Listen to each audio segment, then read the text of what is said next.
बिस्मिल्लाहिर्रहमानिर्रहीम। अस्सलाम वालेकुम। आप देख रहे हैं मेरा यूट्यूब चैनल। तो ये छोटी सी वीडियो मैंने बनाई थी। ये मेरे घर की दीवार पर मैंने एक कप में पानी और एक प्याली में बाजरा रखा हुआ है। तो यहाँ परिंदे आते हैं, बहुत ही दिल को सुकून मिलता है अगर आप कोई ऐसा अमल करें तो आप लोग भी ज़रूर ऐसा करें। ये बहुत ही अच्छा अमल है, इससे आपके दिल को सुकून मिलता है और इसका स्वाब भी बहुत ही बड़ा है कि वैसे ही दिल खुश हो जाता है कि परिंदे जब आते हैं उन्हें देख कर के आपकी वजह से उन्हें दाना और पानी मिल रहा है। देने वाली तो रब की ज़ात है, लेकिन आप लोग वसीला बन जाते हैं।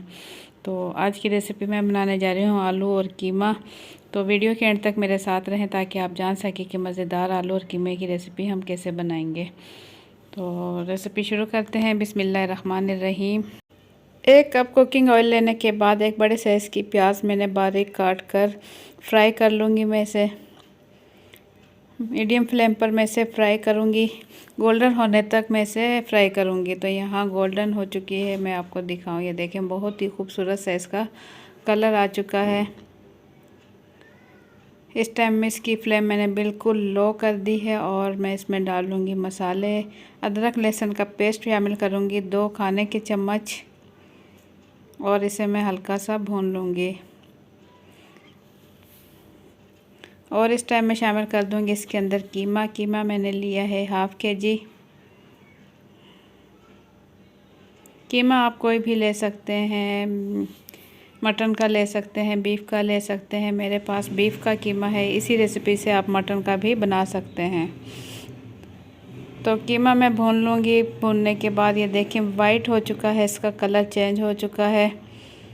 तो कलर चेंज होने तक मैं कीमा फ्राई करूँगी ताकि कीमे का कच्चापन भी ख़त्म हो जाए। और अब इसमें मैं शामिल करूँगी पिसे हुए मसाले। हल्दी पाउडर ले लिया ½ चाय का चम्मच, पिसी हुई लाल मिर्च 1 चाय का चम्मच, सूखा धनिया पाउडर 2 चाय के चम्मच ले लूँगी मैं, क्योंकि इसकी बहुत ही ज़बरदस्त खुशबू आती है। और नमक शामिल कर दूँगी मैं 1 खाने का चम्मच। यह आप अपने टेस्ट के मुताबिक कम ज़्यादा ले सकते हैं। और मसालों के साथ कीमा मैं अच्छे से भून लूँगी। तो इसके साथ मैं अब इस टाइम शामिल कर दूँगी इसमें बारीक कटे हुए 2 दरमियाने साइज़ के टमाटर लिए हैं मैंने बारीक काट कर, वो इसके अंदर मैं अच्छे से भून लूँगी। तो यहाँ मैं आपको दिखाऊँ, इसके अंदर ये आलू लिए हैं मैंने 2 दरमियाने साइज़ के आलू लिए हैं और इसे मैंने मोटा मोटा काट लिया, बहुत ज़्यादा मोटा नहीं, दरमियाने साइज़ के आलू मैंने काट लिए हैं। इसके साथ ही मैं इसे भून लूँगी।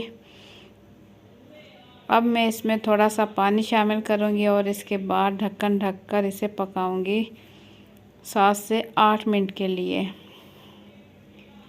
तकरीबन 1 कप पानी मैंने इसमें शामिल कर दिया है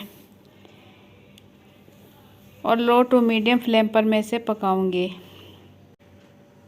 तो इसमें जैसे ही उबाल आने लगे इस टाइम मैं इसमें डाल दूँगी हरी मिर्चें। ये देखें पकने लगा है, तो इसमें डाल दूँगी 5 से 6 अदद हरी मिर्चें लंबाई में मैंने बीच में से 2 टुकड़े कर लिए हैं और इसे मैंने पकाया। पानी इसका ये देखें बिल्कुल खुश्क होने लगा है, ऑयल इसका अलग होने लगा है। तो इस टाइम फिर से मैं इसे अच्छे से भून लूँगी और आलू मैं आपको चेक कराऊँ, ये देखें बहुत ही ज़बरदस्त गल चुके हैं। तो जैसे ही इसमें ऑयल आएगा इसके ऊपर मैं डाल दूँगी पिसा हुआ गरम मसाला, तकरीबन 1 चाय का चम्मच पिसा हुआ गरम मसाला मैं इसके ऊपर डाल दूँगी। इससे बहुत ही ज़बरदस्त खुशबू आती है एंड में अगर आप पिसा हुआ गरम मसाला डालें। तो मैं अब इसे ढक्कन ढककर दम के लिए छोड़ दूँगी 4 से 5 मिनट के लिए, बिल्कुल हल्की आंच पर, ताकि इसका ऑयल अलग हो जाए। अलग हो चुका है। तो आप लोगों को मेरी आज की वीडियो कैसी लगी अपना फीडबैक कमेंट्स के ज़रिए ज़रूर दें। अगर रेसिपी पसंद आई है तो वीडियो के नीचे दिए हुए लाइक के बटन को ज़रूर क्लिक कर दें और अगर मेरे चैनल पर नए हैं तो सब्सक्राइब कर लें लाल बटन और साथ ही बेल के बटन को क्लिक कर लें। तो मुझे दें इजाज़त, अपना बहुत सा ख्याल रखें, दुआ में याद रखें। अल्लाह हाफिज़।